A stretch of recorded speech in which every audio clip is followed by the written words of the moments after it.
سیورنس داره قسمت به قسمت جذابتر و عمیق‌تر میشه. توی قسمت 6 پر از نکته‌های مهم و پر از جذابیت بود.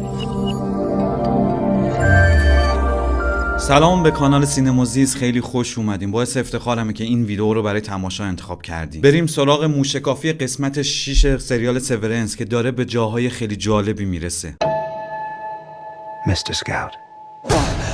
یادتونه توی ویدیوهای قبلی گفتم لومن با احساس گناه آدم‌ها و شرم اونها کار داره؟ بینگو، این قسمت تماماً درباره همین موضوعه. یعنی روانشناسی افراد برای لومن مهمه و گویا پروژه کولد هاربر به نوعی بازسازی روان یا ذهن برای خانم کیسی یا فرد دیگه است. توی این قسمت این خانم به مارک میگه که نقش جما برای لومن خیلی مهم و ضروریه. پس احتمال اینکه خانم کیسی فردی باشه که کولد هاربر برای بازسازی ذهن اونه خیلی بیشتره.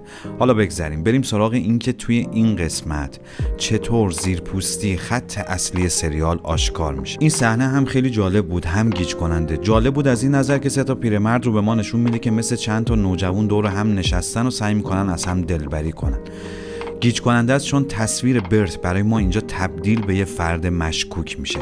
انگار سر و سری با لومن داره، چون شوهرش یه چیزی رو لو میده که برت خیلی واضح بهش میگه درباره این چیزا حرف نزن. اما نکته مهم این صحنه برای من حرفایی بود که برت به اروینگ میزنه در مورد جذب شدنش به لومن. اولا تایید میکنه که اون هم فردی بوده که زندگی سالمی نداشته، پر از خطا و گناه بوده.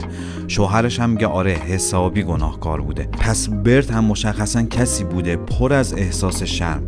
بعد یک کشیش توی سخنرانیش میگه که شخصیت‌های اینی چون کاملا شخصیت‌های مجزایی هستن، خدا اونها رو جداگونه مورد قضاوت قرار میده. این یعنی چی؟ یعنی فرار از شرم.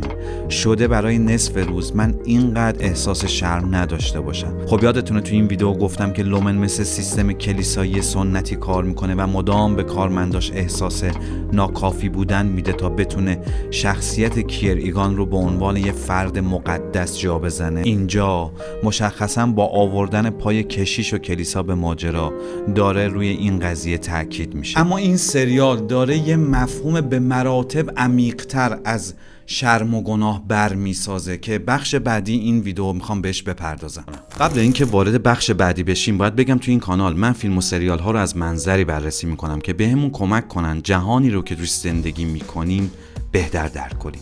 فیلم ها امروز یکی از رسانه های مهم اندیشیدن هستن و چون دارن به جهان ما شکل میدن، فهم این فیلم ها از این منظر به درک زندگی امروز کمک زیادی میکنه.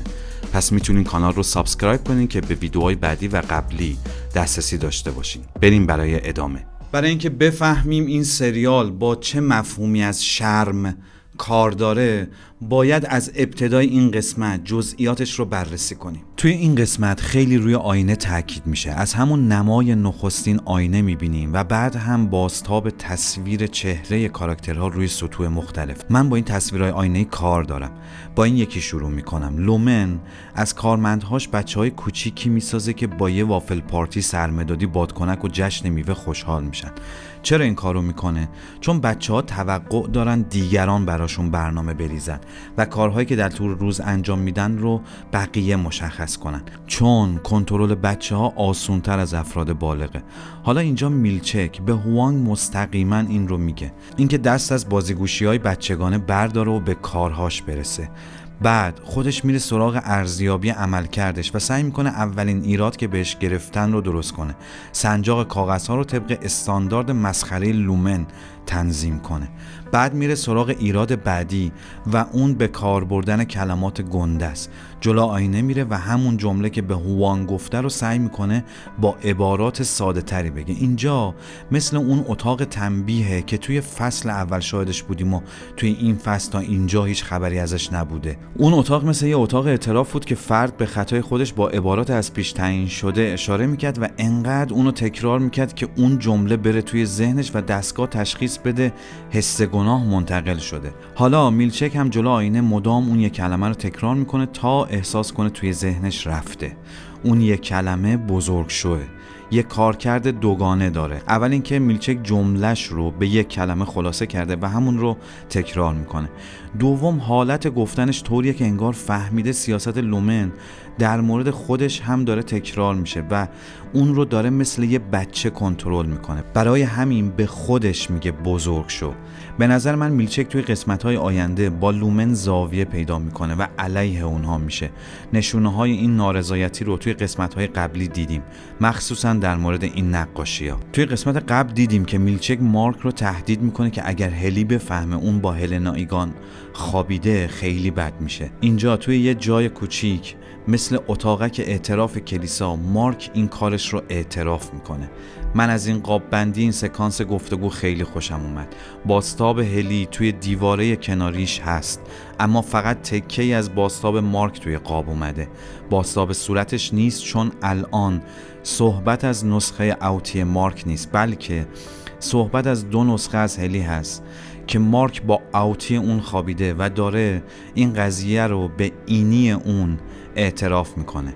جذاب نیست؟ یا اینجا رو ببینیم، به بازتاب چهره گرچن توی شیشه دقت کنین. گرچن یک اوتی توی لومن هستش که بیرون از اینجا با دیلان جورج زندگی میکنه که کارهای مختلفی رو امتحان کرده و توی هیچ کدوم موفق نبوده. گرچن انگار از نسخه اینی دیلان بیشتر خوشش میاد، چون احساسی تره و هیجان بیشتری برای زندگی داره. داریم از اینجا به مفهومی از شرم که این سریال باش کار داره نزدیک میشیم. از اینجا به بعد موجی از صحنه‌های بوسه رو میبینیم. بوسه بین گرچن و دیلان جی، بوسه‌ای که بین هلی و مارک اس توی قسمت آخر فصل اول رد و بدل شده و بوسه بین مارک اس و هلنا ایگان.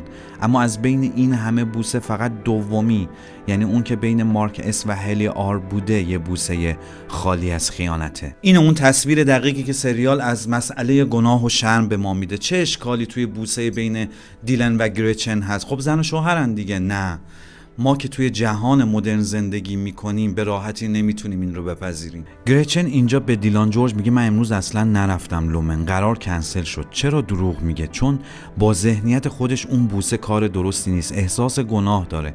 و نکته سیورنس همینه، اینکه ما امروز نباید فقط دنبال چیزهای بیرونی و عینی برای تشخیص درست و غلط بودن کارها باشیم، بلکه تو وجود خودمون یه معیار درونی هست که یک کار که ظاهراً مشکل نداره ممکنه انجامش برای ما ایراد داشته باشه. یعنی یه بخشی از درون یا ذهن ما تشخیص میده که این کار درست نیست و وقتی اون کار رو انجام میدیم به نوعی داریم اون بخش از وجودمون که این تشخیص رو داده سرکوب میکنیم. سرکوب بخشی از وجودمون برای ما شرمساری به بار میاره. این نکته در مورد سریالی که درباره سازمانیه که میخواد یه ذهن رو بازسازی کنه نکته حیاتیه. نسخه های اینی و اوتی توی یک بدن زندگی میکنن، اما برای شخصیت ها پذیرفته نیست که تو با اون ورژن دیگه در ارتباط باشین.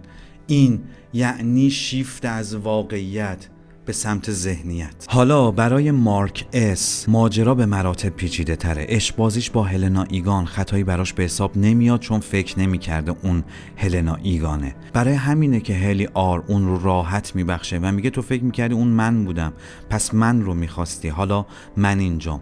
توی یه سکانس دراماتیک اونها همون کار رو این بار بدون احساس شرم بعد از عمل تکرار میکنن. اما آیا واقعا این رابطه بی اشکاله؟ پس چرا مارک بعد از این عمل خون دماغ میشه؟ نکنه ذهن اون تنشی داره، اما چون مارک توی لومن دسترسی به مارک اسکاوت نداره این تنش ذهنی رو نمیفهمه. آره همینطوره، چون هم نسخه اینی و هم نسخه اوتی مارک احتمال میدن جما زنده باشه و اینطور که این سریال داره مسئله شرمساری و ارتباطش با ذهن رو برای ما برمیسازه، این که در نهایت جما زنده باشه یا نه اصلا مهم نیست. در این لحظه به هر حال مارک داره اون جنبه از شخصیت خودش، بخشی از وجودش که هنوز به جما عشق میورزه رو سرکوب میکنه. بزنین باز یک ارجاع دیگه از همین قسمت بدم که این نکته رو تایید میکنه. اینجا مارک اسم یکی از مراحل سوگواری رو میبره که توی این مرحله داری با ذهنت کلنجار میری اگر طرف هنوزم کنارم بود چه کارهایی رو میکردم و چه کارهایی رو نمیکردم. این مرحله که چانه زنی نام داره مرحله سوم از مراحل پنجگانه سوگواریه. یعنی مارک هنوز سوگواریش رو تموم نکرده. برای همین حدس من درسته، ذهنش داره تنش بخش زیادی رو از سر میگذرونه و مارک اینی که اون هم به خاطر اون اضافه کاری پایان فصل 1 خبر داره جما ممکنه زنده باشه، داره اون بخشی که هنوز به پذیرش مرگ جما نرسیده سرکوب میکنه. جمله پایانی این دیالوگ خیلی جالبه. مارک میگه برای من واقعا انگار قرار اتفاق بیفته و جما برگرده. خب این احتمال و این فکر معلومه که چنان تنشی توی ذهن مارک به وجود میاره که به اون خونریزی میفته. خب اما مسئله شرم یک جنبه دیگه هم داره که سریال با اون هم کار داره. این بخش رو هم با من همراه باشه که در مورد عملکرد لومنه. لومن از کارکنان MDR یه سری بچه ساخته، چرا که ما از هر زمانی بیشتر توی بچگی احساس ناکافی بودن داریم، به خاطر تجربه هایی که داریم، مثل بی ارزه بودن، مثل بلد نبودن کارها، مثل زمین خوردن، مثل سوختن به خاطر نفهمیدن مفهوم داغ و تجربه های از این دست. ترجیح میدیم این احساس ناکافی بودن رو نگه داریم چون با تجارب ما همسازه.